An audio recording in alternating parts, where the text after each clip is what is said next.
মেয়েদের আপনি কালী, দুর্গা, সরস্বতীকে পুজো করছেন, আর যখন বাড়ির বউ হচ্ছে কালো মেয়েটাকে আর বিয়ে করছেন। আপনি দেখুন না, আমরা মেয়েদের দেবী রূপে পুজো করি, সেই মেয়েদের আবার ধর্ষণ করি, তাহলে আমরা কোথায় এসে দাঁড়িয়েছি?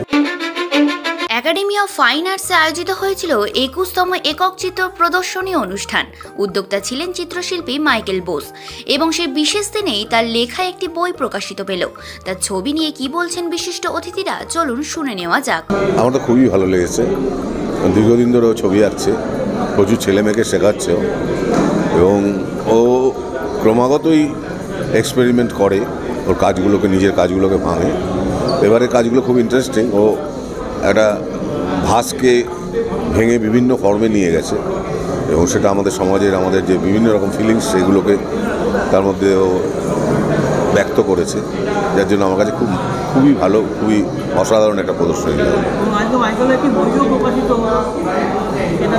বইটা এখনও আমি দেখিনি, তো ভালো। বাংলায় যত বই বেরোয় সেটাই ভালো, কারণ আমাদের আর্ট ফিল্ডে বাংলা বইয়ের সংখ্যা খুব কম, বিশেষ করে পরবর্তী প্রজন্মের জন্য এটা অনেক লাভ। একটা দড়ি, সামাজিক একটা বন্ধনের দড়ি, সেখান থেকে আমরা সবাই চলছি। আপনি বিষয়টাকে কীভাবে দেখেন? না, অতি অবশ্যই এই আমাদের সম্পর্ক, সমাজ, সমস্তটা একটা দড়ি, এগুলো যে কোনো সময় ছিঁড়েও যায়, যার জন্য কিন্তু আমরা ঝুলছি সবাই, গোটা ব্রহ্মাণ্ডে সবাই আমরা ঝুলছি। আমরা এইভাবে কি ঝুলতে থাকবো, না আমাদের এই চেঞ্জটা আসবে যেটা শিল্পীরা দেখাতে চাইছে? না, চেঞ্জ তো আসবেই, যে কোনো জিনিসই বিবর্তনশীল। হ্যাঁ, আমাদের জীবনযাপনে যেমন চেঞ্জ হচ্ছে, চেঞ্জ হয়ে গেছে। আমি আজকেও আলোচনা করছিলাম জিনিস, সমস্ত জিনিসটাই সেরকম। ছবি আঁকারও চেঞ্জ হবে, মানুষ সামাজিক অবস্থানগুলো চেঞ্জ হয়ে গেছে, সেগুলো আরও চেঞ্জ হবে। চেঞ্জ হতে হতে কোথায় যাবে এআই এর যুগে? শিল্পীদের অবস্থানটা সত্যিই খুব খারাপ, বিশেষ করে আমাদের রাজ্যে তো বটেই। তবুও অন্য রাজ্যে, বিভিন্ন রাজ্য আছে যেখানে বাচ্চাদের স্কুলগুলোতে আর্ট এডুকেশন আছে, যার ফলে প্রচুর আর্ট কলেজ পাশ করা ছেলেমেয়েরা চাকরি পায়, চাকরির সুযোগ পায়। সেটা আমাদের এখানে নেই, আনফর্চুনেট ব্যাপার, দুর্ভাগ্যের ব্যাপার। যদি হতো তাহলে অনেক ছেলেমেয়ের সুযোগ হতো। এখন যার জন্য ছেলেমেয়েরা প্রচুর লড়াই করে তাও ছবি আঁকছে তাদের নিজেদের প্যাশন থেকে। নতুন প্রজন্মকে কি আপনি তাদেরকে সাজেস্ট করবেন, ছবি আঁকাটা উদ্বুদ্ধ করবেন তাদেরকে? এখন অতি অবশ্যই বলবো, কারণ ছবি আঁকাটা শুধু তো প্রফেশন হয় না, ছবি আঁকাটা প্যাশনও হয়। তো যাদের প্যাশন আছে তারা নিশ্চয়ই আসবে।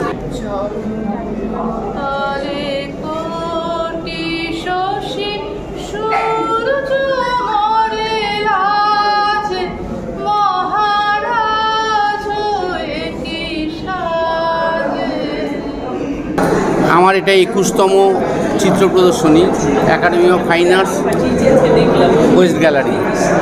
সব থেকে ধন্যবাদ জানাই, প্রতিটা গুণী মানুষ আমার সঙ্গে আছে, যেমন সুজিত দা, মলয় দা, পার্থদা, শ্যামাদি, আমাদের শিল্পী মানবেন্দ্র দা, শিল্পী স্বপন দা, সমিত দা এক্ষুনি এসে উদ্বোধন করলো। সমিত দা সব অনুষ্ঠানে আমার সঙ্গে থাকে, সঙ্গে দেখছেন এই যে অঞ্জন ভট্টাচার্য, এরকম প্রত্যেকে আছে। এই যে প্রত্যেকে আমার সঙ্গে আছে, আমার সহযোগিতা করছে বা প্রত্যেকে সাহস দিচ্ছে ছবি আঁকার জন্য। আমি কিন্তু শুধু মেয়েদের নিয়ে এবার ছবি আঁকিনি, আমরা না রাজনীতির দড়িতে ঝুলছি। যে দলই আসুক আমাদের বলছে এই করব ওই করব, কেউ কিছু করছে না। আমরা ব্রয়লার মুরগি দেখেছেন, সাইকেলে করে নিয়ে যায় কাটবে বলে, আমাদের সেই কাটছে অ্যাকচুয়ালি। আমরা না কোনো ফিতেতে, লাল নীল হলুদ ফিতেতে ঝুলছি। আমাদের এখনও পর্যন্ত ঠিক জায়গা আমরা পেলাম না আমার মনে হচ্ছে। তারপরে সেই নিয়ে ছবি এঁকেছি আমি মেয়েদের নিয়ে ছবি আঁকতাম, মেয়েদের নিয়ে ছবি আঁকতে আঁকতে এখন মনে হচ্ছে সমাজকে নিয়ে কিছু ছবি আঁকা দরকার। সামাজিক যেগুলো ব্যথা, যেগুলো আমাদের সবথেকে বড় পেইনফুল ব্যাপার, সেটা হলো সমাজটা আস্তে আস্তে নষ্ট হয়ে যাচ্ছে। সমাজের সব দড়িগুলো না রাজনীতির দড়ি হয়ে যাচ্ছে, আমরা ব্রয়লার মুরগির মতো ঝুলছি। এইটা আমার কাছে খুব পেইনফুল, খুব কষ্টদায়ক। সেইটা নিয়ে এবার ছবি এঁকেছি। আমার সিরিজে 40টা ছবি আছে, প্রত্যেকে আসুন দেখুন, সেখানে দেখলে আপনার ভালো লাগবে যে যদি আমরা জীবনের কিছু পরিবর্তন ঘটাতে পারি। আমরা ছবি এঁকে না সমাজকে পরিবর্তন ঘটাতে চাই, সেটা যতটা পারি ততটা করি। আমরা তো সবটা পারি না, আমরা তো নেতামন্ত্রী না, আমরা ভোটে দাঁড়াই না, কিন্তু আমরা ছবি এঁকে চেষ্টা করি মানুষের জীবনের পরিবর্তন ঘটানো। নায়কবাবু, রাজনীতিতে একটা কঠিন সময় চলছে, নারী নির্যাতন পশ্চিমবঙ্গের বাইরে বিভিন্ন রাজ্যে ঘটছে। সেই পরিস্থিতিতে দাঁড়িয়ে আপনি এরকম একটা সাহসিক ছবি আঁকলেন, এই বিষয়ে কী বলবেন? না, শিল্পী বা লেখক তাদের কাজ হলো সমাজকে পরিবর্তন ঘটানো। সেই পরিবর্তনটা এইভাবে ঘটানোর চেষ্টা করছি যে নারীদের যে ব্যথা, আমার ছবিতে দেখবেন মেয়েদের যে পেইন বা ব্যথা, সেটা নিয়ে আমি ছবি আঁকি। এবং মেয়েদের না অ্যাকচুয়ালি ভাঁড়ের মতো ইউজ করে ফেলে দেয়, এবং রাজনীতির লোকগুলো তাই করছে এখন।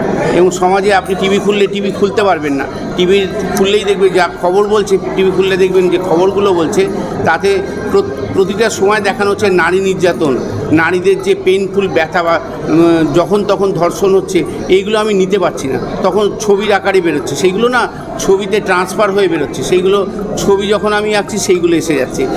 মানে সমাজের যে নির্যাতনটা, যে রাজনীতির শোষণ, সেটা কিন্তু ছবির মাধ্যমে, ছবিতে আমরা প্রকাশিত করছি। আমরা তো আর বন্দুক নিয়ে বেরোতে পারবো না, আমরা ছবির মাধ্যমে মানুষকে পরিবর্তন করার চেষ্টা করব। আপনি দেখতে দেখতে 7ম বই প্রকাশ করলেন ছবির উপরে। এই বইটার বিষয়বস্তু কী আছে? বিষয়বস্তু হলো আমার দেখা ভালো ভালো শিল্পী যারা আমার কাছে রেপুটেড, যেমন তারক গড়াই, তারপরে আমাদের মলয় দা, সুজিত দা, তারপরে আমাদের স্বপন দা, মানে যারা যারা আছে প্রত্যেকে, আমাদের মানবেন্দ্র দা, এদের প্রত্যেকের জীবনী আছে। প্রত্যেকের জীবনীটাকে তুলে ধরা একটা কারণে, এই বইগুলো স্কুলে পড়ানো হবে। 2টো স্কুল আমার বাঁধা ধরা, যেগুলো যারা বইগুলো নেয় সেই স্কুলগুলো, এছাড়াও আমার প্রণবানন্দ বিদ্যাপীঠে পড়ানো হয়।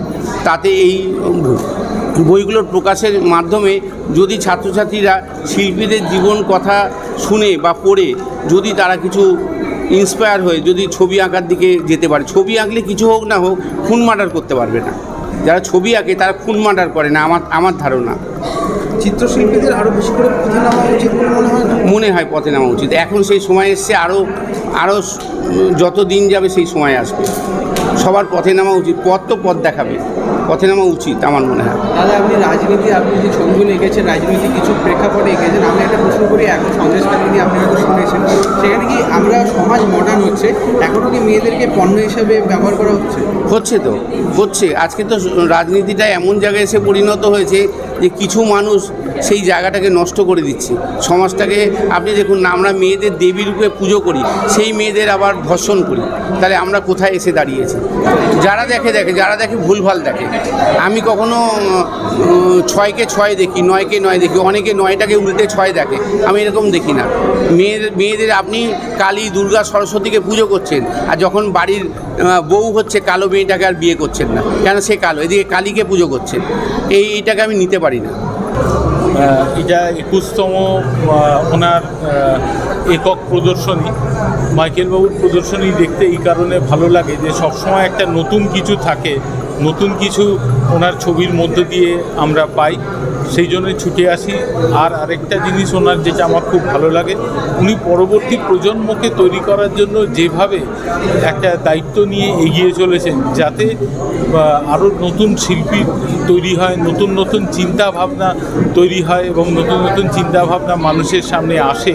এবং শুধু তাই নয়, এই চিত্রাঙ্কনটাকে মানুষ যাতে একেবারে জীবিকা হিসেবে বেছে নিতে পারে, সেইটাও ওনার একটা প্রচেষ্টা থাকে। এটা আমার ভীষণভাবে ভালো লাগে। তো বাংলা টানে মাটির প্রাণে শেখরের সন্ধান অতীতে। আমরা শিল্পীরা সবসময় শেখর খুঁজি এবং ভালো কাজ খুঁজি। আমরা ভালো কাজ দেখার জন্য বারবার আমরা একাডেমিতে আসি। আচ্ছা, মাইকেল বোসের যে সৃষ্টি আমরা দেখলাম, মাইকেল বোস যে কাজ করেছে নারী সত্যের উপর, প্রতিটা কাজ খুবই ভালো কাজ। অ্যাক্রিলিক দিয়ে কাজ করেছে মাইকেল বোস, প্রতিটা ফর্ম ভেঙেছে। নারীদের উপর সে সারা ভারতবর্ষে যে নারীদের উপর যে অত্যাচার হচ্ছে, সেটা মাইকেলরা আমাদের এই পেন্টিংয়ের মাধ্যমে তুলে ধরেছেন।